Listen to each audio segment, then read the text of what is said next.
The Blues haven't faced Brighton since April of 2023.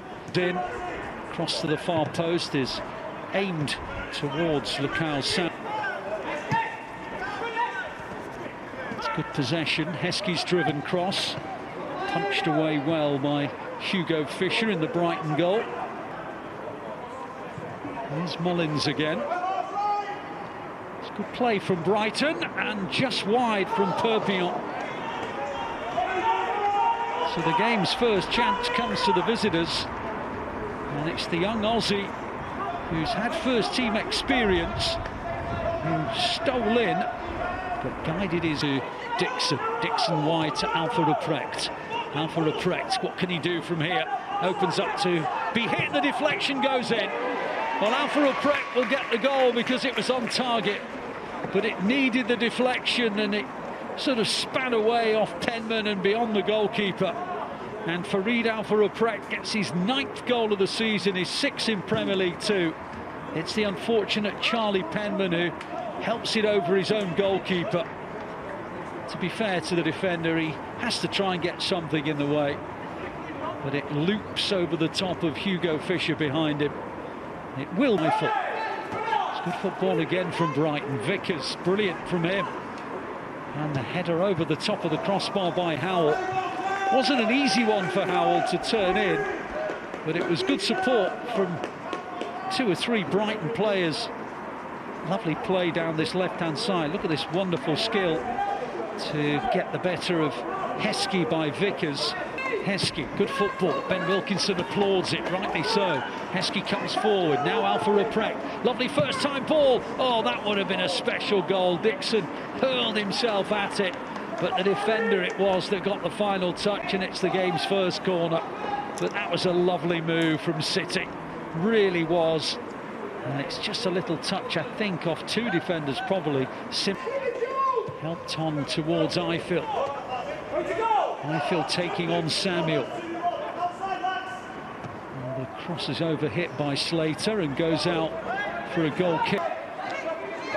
Another good ball to bring in Perpignan. Headed away by Elaine. Had to stretch Vickers. From Heskey and Alpha Ruprecht.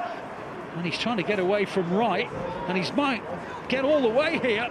And he slides it beyond the far post. It's a brilliant run from Ifill.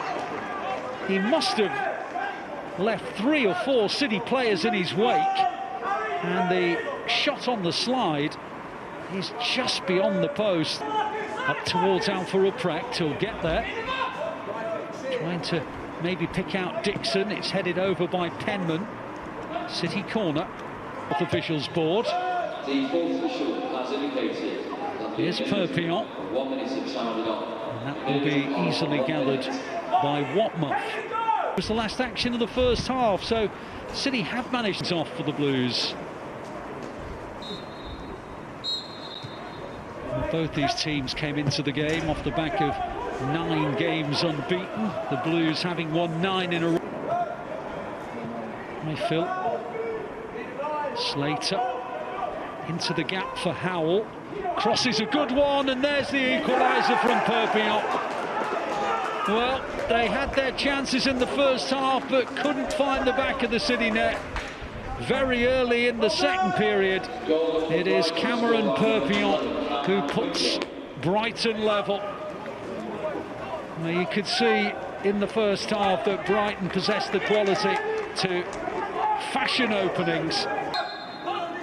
Perpignan floats it in, and there's a shove, I think. And a free kick to City. Over City. How? Perpignan. It's a good ball in. It's not been cleared either. Cushioned header back in again is dangerous. It's hooked away off the line by Umfuni. And then the shot driven wide of the goal. And the Brighton players and coaching staff are mightily frustrated that it's still 1-1. A couple of really dangerous balls into the area. That's the first from Perpignan. And then the header back across goal is equally as dangerous. Umfuni hooks it away, and then it's fired over the top of the crossbar. It's good skill from Vickers. Crossing is dangerous and well gathered by Watmuff, with a muscular issue. But City won the ball back, and here's Dixon. And on it goes to Justin Aboado, slams it into the side netting. That was the best chance City have had since it went back to 1-1. Dixon foraging, wins the ball back, and sets up Justin Aboado, who fires it into the...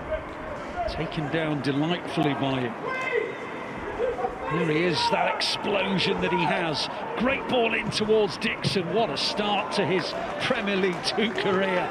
That was brilliant from McAdoo. He's been doing that all season for the under-18s and in the under-19s in the UEFA Youth League. That explosion away from a defender. And the Dixon's to his left. Here is Lawrence. Lawrence, oh, it was on target, but just blocked. McAdoo's onto it. McAdoo working an angle, works a 1-2 with Aboado. Still McAdoo, it's blocked again. This is an end-to-end contest, and there's a Brighton player who's gone down in the area, and the referee stops the play. And by the look of it, might be a cramp issue. Some terrific goalmouth action here. Heskey into Lawrence, that's on target, but it's blocked. And then McAdoo tries to work something with Aboado. And then it's blocked again as McAdoo tried to fire it in. Contested drop ball, the ball played forward, Perpignan. He's in now, Perpignan. Trying to work an angle, and the shot from Howell is deflected out by Umfuni and out for a corner. Well, that could easily have been Brighton's second goal, but Umfuni just got in the way of it. Really good play by Perpignan again. And Howell, well, it's going in, isn't it? But that's brilliant possible. Brighton feel as though they can win this game. And it's all flicked on by Eiffel and out for a goal kick.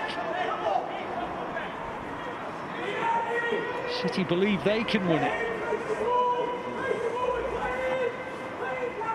Difficult to know which way. Howell. Over the top to Perpignan. Perpignan. Cross was dangerous. Heskey's back there. Taking on and trying to get the better of Naylor. Perpignan's deflected crosses. Perpignan. Naylor's tackle, but it breaks for Howell. Opens up for Howell, and Watmoff is there to just flop his body onto it and keep it at 1-1. Here's Heskey. It's another good chance for Brighton. And Howell, who looks a terrific player. Now Slater. Away by Umfuni, it's a corner for Brighton. Howell down the right again for Brighton. And the low cross gathered by Watmoff. Out well for City. Can he take on Alvarez? Still with Lawrence. In towards Heskey. Control lets him down. Foul by Heskey. Second yellow card. The Blues are going down to 10 here, I'm afraid. A second yellow card for Heskey. And Heskey is sent from the field. Well, it was unfortunate. He was trying to get the ball under his control on the edge of the area. It bounced away from him, and then as he tried to get it from Knight, he caught the back of Knight's ankle. It is a second yellow card, and the Blues will end the match with 10. Now the question is, can they keep their... It's a good play from Brighton. Here's Perpignan opening up to shoot straight into the body of Watmoff. Third of 6 added minutes. City down to 10. Watmoff denying Perpignan. Perpignan. Slater. Gathered in by Watmoff. No need to hurry. Tired-looking players. Brighton on the edge of their area. Real danger. Straight at Watmoff, though. There's a lot of tired young men out there on both teams. And it was a tired attempt from Vickers, and Watmoff was sound. Try to find Aboado, still with McAdoo. On from right, brings in Gray, and now Naylor. Naylor works an angle, hits the shot, deflects into the net! It'll probably go down as an own goal, but the credit will go to Seb Naylor. And in the last minute of added time, the 10 men of City look as though they've won the match. Might well be a Macleod goal, it might well be a Naylor goal. At the moment, it really doesn't matter. The fact is that City have won the game. Blues hold on to their lead. Wright can't get there, Knight does, and Wright's going to get booked. I think he was booked earlier, and it's a second red card. Can you believe it? Jacob Wright gets a second yellow. And City are down to 9. Well, you can see what happens. He loses his footing. It was an unintentional challenge, but the referee... What a game. Full of drama, full of entertainment, full of incident. And City win for the 10th match in a row.